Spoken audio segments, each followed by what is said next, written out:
power grab sila after June 30, pwedeng mag-re-election si Sara Duterte, assuming it was done through an impeachment or yung withdrawal of support kagaya ng ginawa ng EDSA 2. But if it's a straightforward people power or coup, ako naniniwala ang pauupuin nila si Duterte mismo, yung tatay.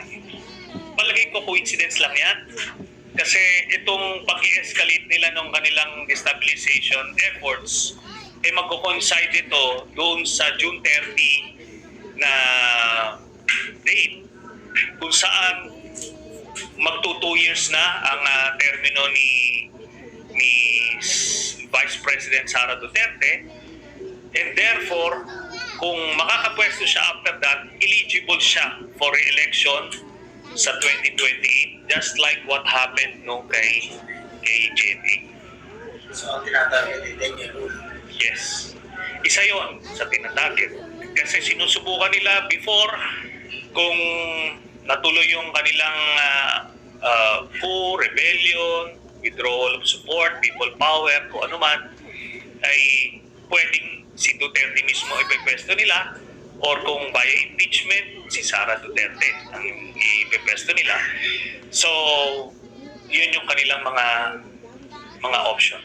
Ang sinasabi ko, yung communication plan nitong ouster plan laban kay President Marcos includes itong hearing na ginagawa ni Bato de la Rosa.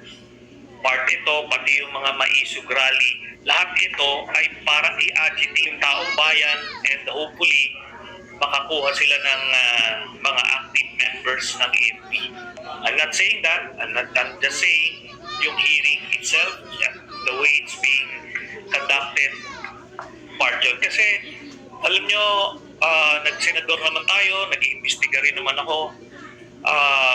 Hindi po ganyan. No? Hindi ka magkakandak ng motu proprio Senate investigation na hindi naman national emergency. Kaya ka nagmamoto proprio dahil hindi mo na maaantay na makapag-file ka ng resolution at i-pass on first reading, ma-refer do sa committee mo. It should have national importance or emergency or urgency